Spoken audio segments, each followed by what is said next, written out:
ஆண்டவராகிய இயேசு கிறிஸ்து சொன்னார். லூக்கா சுவிசேஷம் 16வது அதிகாரம் அதனுடைய 17வது வசனத்தை வாசியுங்கள். வேதத்தில் ஒரு எழுத்தின் உறுப்பு அவமாய் போவதை பார்க்கிலும் வானமும் பூமியும் ஒழிந்து போவது எளிதாயிருக்கும்.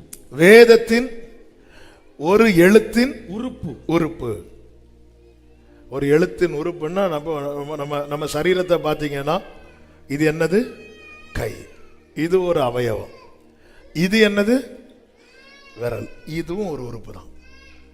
வேதத்தின் ஒரு உறுப்பு என்று சொல்லும் போது இப்போ கா போட்டு மேல ஒரு குத்து போட்டா அது என்னது? இக்கு. அப்போ அந்த இக்குனுடைய உறுப்பு என்பது கா மட்டும் கிடையாது, மேல போடுற புள்ளி. புள்ளி எப்படி போடுவோம்? குத்து. சொல்லுங்க, குத்து. ஆமே, அல்லேலூயா. அது எக்ஸாம் முடிஞ்சு கடைசி வார்த்தை எழுதுனது ஒரு குத்து குத்துவாங்க பாருங்க. யார மனசுல வச்சு குத்துறாங்கன்னு தெரியாது. அந்த ஒரு புள்ளி, ஒரு குத்து. ஆண்டவர் சொல்லுகிறார், இந்த வேதத்தில் உள்ள ஒரு எழுத்தின் உறுப்பு, அந்த ஒரு புள்ளி அவமாய் போவதை பார்க்கலாம், வானமும் பூமியும் ஒளிந்து போவது. ஆமே, இதெல்லாம் சாத்தியம் இல்லை என்று மனிதன் சொல்லுகிறானே, கர்த்தர் சொல்லுகிறார், ஆமென், இது சாத்தியம் இல்லைன்னு சொல்றியே, இது கூட ஒளிந்து போகும். ஆனா நான் சொல்லி என் வார்த்தையில் இருக்கிற ஒரு புள்ளி கூட, ஆமென் சொல்றவங்க நல்ல கரங்களை தட்டி, நீர் செய்வதை யாரால் தடுத்திடக்கூடும்? நீர் சொன்னதை.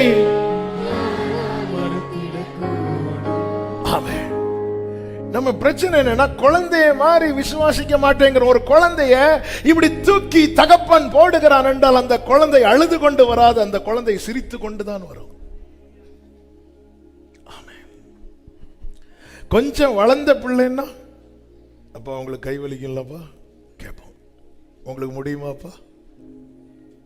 ஆமா, நீ குழந்தைய போல மாறாவிட்டா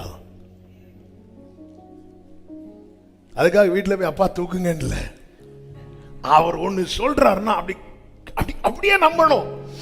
ஆண்டவர்கிட்ட தாவீது, ஆண்டவரே எனக்கு கொஞ்சம் டைம் கொடுங்க ஆண்டவரே, நீ திருப்பி கொள்வா. என்ன ஆண்டவரே, இந்த நேரத்தில் நீங்க என்ன பண்ணிருக்கணும்? நீங்க திருப்பி கொண்டு என் கையில கொண்டு வந்து தந்திருக்கணும். நான் அப்படி இல்லை ஆண்டவர் இருக்கிறேன். அவன் தாவீது எழும்பி புறப்படுறான். என்ன நம்புற தாவீதே? இந்த 600 பேரை நம்பியா போற? பலன் இருக்கிறதா? இல்ல.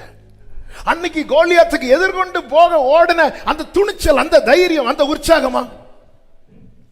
என்ன நம்பிக்கையில போறீங்க தாவீதே? ஆமென், ஹல்லேலூயா, ஹல்லேலூயா. அவர் என்கிட்ட பேசி இருக்கிறார். எனக்கு இது மட்டும்தான் நம்பிக்கை.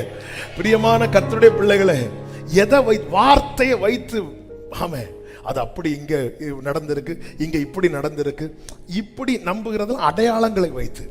ஆனா எனக்கு முன்னாடி எந்த அடையாளமும் இல்லை. அநேக நாளாயாவது சந்திரனாவது நட்சத்திரங்களாவது சூரியனாவது காணப்படவில்லை. அப்படி ஒரு நிலைமை வரும்போது பவுல் சொல்லுகிறார், எங்கள் பிழைப்போம் என்கிற நம்பிக்கை முற்றிலும் அற்று போயிற்று. அந்த நேரத்தில் கர்த்தருடைய தூதன் வந்து நின்று வேற எதையுமே எங்க காட்டல, அவன் காற்றை அமர்த்தல, நட்சத்திரத்தை காண்பித்து கொடுக்கவில்லை. ஏற்கனவே பவுலுக்கு சொன்ன அதே வார்த்தையை திரும்ப திரும்ப நினைவுபடுத்துகிறார். எனக்கு இப்படி மறந்த நிறைய காரியத்தை ஏற்கனவே கர்த்தர் பேசினது, ஆனா என் சூழ்நிலை என்ன மறக்க வச்சுட்டு, ஆனா திரும்பியும் கர்த்தர் எனக்கு நினைவுபடுத்தி இருக்கிறார். அப்படி சொல்றவங்க ஆமென், ஹல்லேலூயா, ஹல்லேலூயா, ஹல்லேலூயா, ஆமென் சொல்லுங்க பார்க்கலாம். Thank you Holy Spirit, ஹல்லேலூயா. அதன் அர்த்தம் என்ன? பவுலுக்கு மட்டும் இல்ல, நமக்கு செய்வா, நம்மையும் சாட்சியா நிறுத்துவா. ஆமென் சொல்லுங்க பார்க்கலாம். ஹல்லேலூயா, ஆமென். அப்ப இது எப்படி சாத்தியமாகும்? சாத்தியமாகும் ஒன்னே ஒண்ணுதான். தாவீது எல்லாத்தையும் திருப்பி கொண்டு வரும்போது கூட 600 பேர்ல 200 பேர் நின்னுட்டாங்க. அப்ப மற்ற 400 பேர்ல சில கிருமி இருப்பாங்க. எல்லா கூட்டத்திலையும் சில பேலியாளின் மக்கள், அவங்க சொல்றாங்க அவங்களுக்கெல்லாம் கொடுக்கவே கூடாது. அவங்க கூட வரல, இல்ல, 200 பேர் நின்னுட்டாங்க இல்ல. அவங்களுக்கெல்லாம் கொடுக்கவே கூடாது. உடனே தாவீது சொல்லுகிறார் 23வது வசனம். அதற்கு தாவீது, என் சகோதரரே, கர்த்தர் நமக்கு தந்ததை கர்த்தர் நமக்கு தந்ததை நீங்கள் இப்படி செய்ய வேண்டாம். நீங்கள் இப்படி செய்ய வேண்டாம். கர்த்தர் நம்மை காப்பாற்றி கர்த்தர் நம்மை காப்பாற்றி நமக்கு விரோதமாய் வந்திருந்த அந்த தண்டை நம்முடைய கையில் தாவீது சொல்லிட்டார். மற்ற 400 பேர் சொல்றாங்க நம்ம கஷ்டப்பட்டு ஃபைட் பண்ணோம், நம்ம கஷ்டப்பட்டு சம்பாதிச்சோம். தாவீது சொல்றாங்க, பாரு, கர்த்தர் தந்தது, கர்த்தர் தந்தது. எங்க ஒருத்தங்க கீழே நம்ம வேலை பார்க்குறோம், காலையிலேருந்து நைட்டு வர பிரயாசப்பட்டு முடிச்சுட்டு அவங்க கிட்ட போறோம். அவங்க நமக்கு சேலரி தரலன்னா அந்த பிரயாசம் என்ன ஆயிட்டு? என்ன ஆயிட்டு சொல்லுங்க, வாயை திறந்து. வேஸ்ட் ஆயிட்டுல. நான் ஜோம் பண்றேன், புரண்டு ஜோம் பண்றேன், உபவாசம் இருந்து ஜோம் பண்றேன், தலைகிழன்னு ஜோம் பண்றேன், கர்த்தர் காது கொடுத்து கேட்கலன்னு அந்த ஜெபம் என்ன ஆயிட்டு?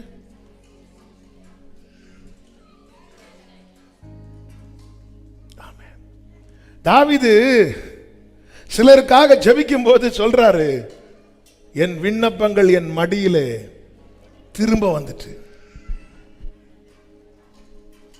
ஆமென். ஹல்லேலூயா. கர்த்தர் எனக்கு தரலனா எனக்கு கிடைக்காது. உன் கையில ஏன் இல்லாம போச்சு? அது அமலேக்கியம் பிடிச்சு வச்சிருக்கான். சரி, அமலேக்கியம் பிடிச்சிட்டான், எவ்வளவு நாள் பிடிச்சு வச்சிருப்பான்?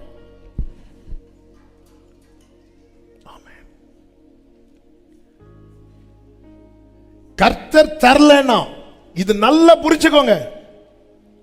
அதனாலதான் வெறுமனே விசுவாசத்தை கொண்டு ரட்சிக்கப்பட்டீர்கள் என்று பைபிள்ல சொல்லல, கிருபையினாலே. நான் நம்புறேன், நான் குழியில கிடக்கிறேன், நான் நோக்கி கூப்பிட்டால் அவர் வருவார், இது என்னுடைய விசுவாசம். எஸ், அவர் வந்தார். வந்து கை நீட்டி என்ன தூக்கலன்னா அந்த இடத்துல என் விசுவாசம் என்ன ஆயிட்டு? அப்போ அந்த இடத்துல அவர் கை நீட்டி தூக்கும்படி மனசு வைக்கிறார் தெரியுமா? அது கிருபை. என் விசுவாசம் என்ன செய்ய வைக்க தெரியுமா? அவர்கிட்ட என்ன கை கொடுக்க வைக்குது. அவருடைய கிருபை என்ன செய்கிறது? அந்த அவர் கை நீட்டி என்ன தூக்கி எடுக்குது. கிருபையினால விசுவாசத்தை கொண்டு ரட்சிக்கப்பட்டீர்கள். எனக்கு விசுவாசம் இல்லைன்னா நான் அவர்கிட்ட கை கொடுக்க மாட்டேன், நான் இப்படிதான் இருப்பேன். இல்ல வேற யாராவது வரட்டும், அது நான் அந்த கலண்டர்ல பார்த்த இயேசு தான் எனக்கு வரணும். எனக்கு அவர் மேல இருக்கிற விசுவாசம் என்னை அவர்கிட்ட அப்படி கை கொடுக்க வைக்குது. கடல்ல மூழ்கும் போது பேதுரு நடந்து வராரு. மூழ்கும் போது அண்ணன் போட்ல இருக்கிறாரு. அண்ணனா தம்பியோ யாரு? அந்திரேயா.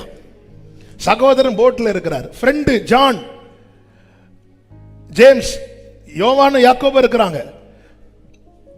இயேசுட்ட பழக்கம் கொஞ்ச நாள் தான், அந்திரேயாட்ட பழக்கம் பிறந்ததுல இருந்து.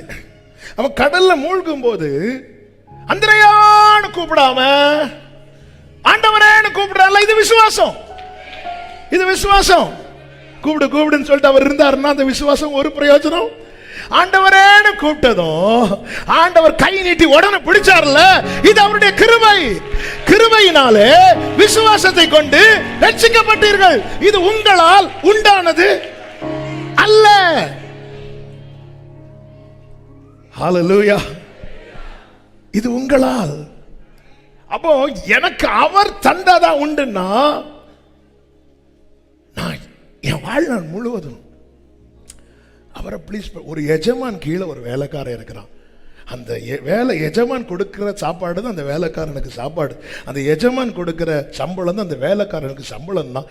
அந்த வேலைக்காரன் அந்த எஜமான பிரியப்படுத்துறது தான் அவனுடைய வேலையா இருக்கும்.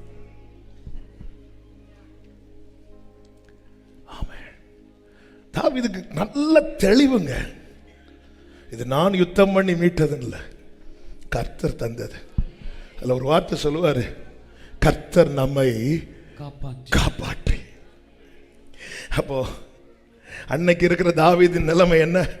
வார்த்தையை கொடுக்கும் போது தாவீதின் நிலைமை மங்கின நிலைமை. இந்த வார்த்தையை நேற்று தியானிக்கும் போது ஆவியானவர் எழுத வைத்த வார்த்தையை அப்படியே வாசிக்கிறேன். நம் தேவன் அவர் சொன்ன வார்த்தையை தவற விடாதவர் மாத்திரமல்ல, வார்த்தையை யாருக்கு சொன்னாரோ அவனையும் தவற விட மாட்டார். ஹல்லேலூயா. வார்த்தையை தரையில விழுந்து போக விடாதவர் மாத்திரமல்ல, வார்த்தை உடையவனையும் தரையில விழுந்து போக விடாதவர்.